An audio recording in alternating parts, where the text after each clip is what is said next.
उमाशंकर नास्तिक तो नहीं थे, मगर उनका भक्ति और आस्था में जरा भी विश्वास नहीं था। वो अपने पिता के कहने पर माता वैष्णो देवी की यात्रा पर गए तो जरूर, लेकिन अविश्वास के साथ।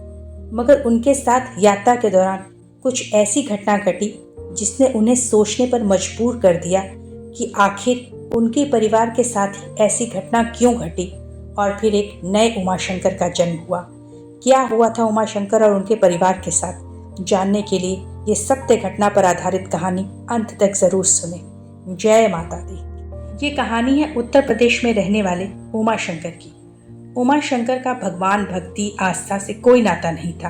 उनका मानना था कि भक्ति और आस्था केवल समय बिताने का एक जरिया है। वो सिर्फ तर्क और कर्म पर विश्वास रखते थे। लेकिन वही उमाशंकर के पिता का माता रानी पर बहुत ही गहरा विश्वास था। वो माता रानी के बहुत बड़े भक्त थे। माता रानी के जितने भी जगराते, कीर्तन, भजन होते, वो उसमें खुशी खुशी जाते। उनको सिर्फ एक ही बात का दुख था कि उनका बेटा क्यों नहीं भगवान, भक्ति और माता रानी में विश्वास रखता है। वो उमाशंकर से अक्सर कई बार कहते कि तुम भी मेरे साथ कीर्तन भजन किया करो, माता को याद किया करो, लेकिन कोई फर्क नहीं पड़ता। अब उनके पिता काफी बूढ़े हो चले थे। उन्होंने एक बार उमाशंकर को प्रेम से कहा कि बेटा, तुम एक बार अपने परिवार के साथ वैष्णो देवी हो आओ। मेरी बड़ी इच्छा है कि मैं तो नहीं जा सकता, मगर तुम अवश्य जाओ। उमाशंकर ने पहले उनकी बात टाली, फिर पिता की बढ़ती उम्र को देख के उन्होंने उनकी बात मान ली कि चलो दर्शन के बहाने ना सही तो घूमने के बहाने ही परिवार के साथ हो आता हूँ। वो, उनकी पत्नी और उनके 2 बच्चे, बड़ा बेटा 10 साल का और छोटी बेटी 7 साल की, चारों उमाशंकर के पिता का आशीर्वाद लेकर वैष्णो देवी की यात्रा पर निकल पड़े। यात्रा वहां तक तो सही चली, लेकिन वैष्णो देवी धाम में कटरा के आगे ही बहुत मूसलाधार बारिश हो रही थी और दुर्भाग्यवश ये वो समय था जब कई जगह लैंडस्लाइड जैसी खबरें आ रही थीं और छोटी मोटी कई दुर्घटनाएं हो रही थीं।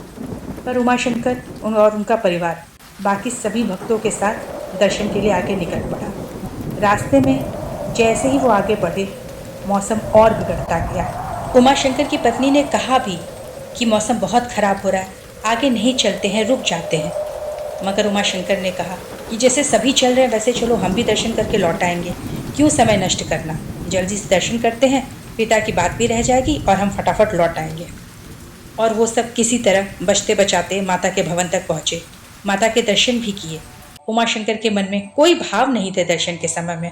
उन्होंने सिर्फ माता की पिंडियों को देखा और उस पर तर्क लगाने लगे कि पहाड़ों पे निकली हुई पिंडियां हैं, ये वो, और उन्होंने बस वहाँ हाथ जोड़े। उनकी पत्नी ने श्रद्धा से सर झुकाया, बच्चों ने श्रद्धा से सर झुकाया। बेटी का तो माता रानी पे बहुत विश्वास था। वो अपने दादा के साथ अक्सर नवरात्रे, कीर्तन, जगरातों में जाती।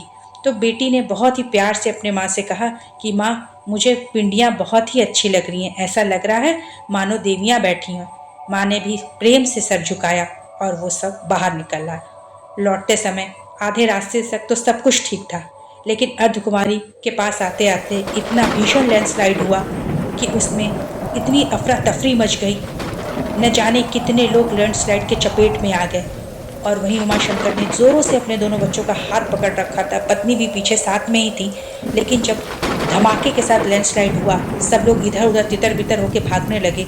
उसी बीच उमाशंकर के हाथ से उनकी बेटी, जो कि 7 साल की मात्र थी, उसका हाथ छूट गया। वो दोनों जोर से चिल्लाए, चित्रा, लेकिन चित्रा न जाने कहाँ खो गई।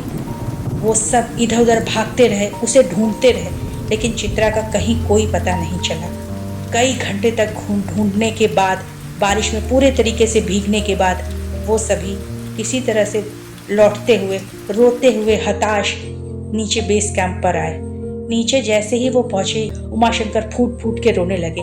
देखा, मैंने कहा था ना कि मुझे किसी पर विश्वास नहीं, मुझे न माता पर विश्वास है, न किसी देवी देवता पर। आखिर तुम सबके कहने पे मुझे यहाँ आना पड़ा, और बदले में क्या मिला? मेरी बेटी, जो मुझे सबसे प्रिय थी, वो मुझसे छूट गई। आखिर इसीलिए पिताजी हमें यहाँ भेजना चाहते थे? क्या यही दिखाना चाहते थे वो? क्या यही है उनकी माँ? अगर माता रानी सच में है तो वो मेरी बेटी को मुझे लौटा देंगी। मैं यहाँ से बिना उसके नहीं जाने वाला। मुझे मेरी बेटी चाहिए कि यहाँ पे कोई माता रानी नहीं है, ये सिर्फ पत्थर की पिंडियाँ हैं। इतना कह के वो फूट फूट कर रोने लगे। कुछ लोग उन्हें लेकर दर्शनी गेट के पास पुलिस कैंप में आए। वहाँ पे लोग अपनों को खोजने के लिए रिपोर्ट लिखा रहे थे। वहाँ वो भी गए रिपोर्ट लिखाने। तभी उनकी नज़र पुलिस के बगल में बैठी हुई एक बच्ची पर पड़ी। वो दौड़ के उसके पास गए, कंबल हटाया तो देखा वो तो उनकी चित्रा है। वो रोते हुए चित्रा को गले से लगा लिए। पीछे पीछे पत्नी और उनका बेटा भी था। उन्होंने पुलिस से पूछा, ये आपको कहाँ से मिली? ये मेरी बेटी है, चित्रा है। तब पुलिस ने बताया कि हम तो खोए हुए लोगों को मलबे में इधर उधर ढूंढ रहे थे, लेकिन जब मैं वापस यहाँ आया तो एक बूढ़ी औरत इसे लेकर मेरे पास आई और बोली, ये मुझे खाई के पास मिली है, इसे ले लो, इसकी रक्षा करो। ऐसा कह के वो मुझे देकर बिना कुछ ज्यादा बोले, जैसे ही मैं उनसे कुछ पूछने के लिए मुड़ता, वो वहां से चली गई थी। वो कौन थी मुझे नहीं पता।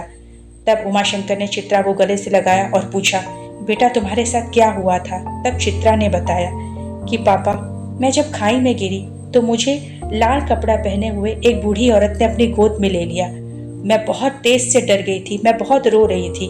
तब उन्होंने कहा कि बेटी रो मत, तुम मेरे पास हो, तुम बिल्कुल सुरक्षित हो। तुमने कहा था ना कि तुम्हें माता रानी पर विश्वास है, देखो मैं आ गई। और फिर वही मुझे यहाँ ले आई। मुझे तो पता भी नहीं था कि मैं कब यहाँ आ गई और मैं सो गई, और शायद वही मुझे यहाँ छोड़कर चली गई। पापा वो माता रानी थी, उन्होंने मुझे कहा था। ये सुनते ही उमाशंकर के होश उड़ गए। उन्हें अपनी गलती का एहसास हुआ। वो रोते हुए अपना सर पटकने लगे और बोले, हे माँ, मुझे क्षमा कर दो, मैंने तुम्हारे अस्तित्व पर उंगली उठाई। तुम हो माँ, तुमने मेरे परिवार की रक्षा की माँ, मेरी बेटी की रक्षा की माँ। मैं जो पहले नास्तिक था, जो तुम में विश्वास नहीं करता था, आज से तुम्हारे अटूट भक्ति का हिस्सा बनूंगा माँ। मैं तुम्हारा नित्य भक्ति करूंगा माँ। इतना कहते उमाशंकर फूट फूट कर रोने लगे। और उसी के साथ एक नए उमाशंकर का जन्म हुआ, जो माता का अनन्य भक्त बना। और जब वो लौटकर अपने घर आए और उन्होंने अपने पिता को ये सारी बातें बताई, तब उनके पिता ने कहा, मुझे पहले ही भरोसा था कि माँ कोई न कोई चमत्कार अवश्य करेंगी और तुम्हें भी माता पर पूर्ण विश्वास हो जाएगा, उनके चमत्कारों पर पूर्ण विश्वास हो जाएगा। अब उमाशंकर और उनका परिवार माता का अनन्य भक्त है। अब वो हर साल वैष्णो देवी माता के दर्शन करने आते हैं और माता को उनके परिवार पर कृपा करने के लिए धन्यवाद देते हैं। तो माता पर विश्वास बनाए रखिए, माता सबकी बिगड़ी बनाने वाली है। जय माता दी। धन्यवाद।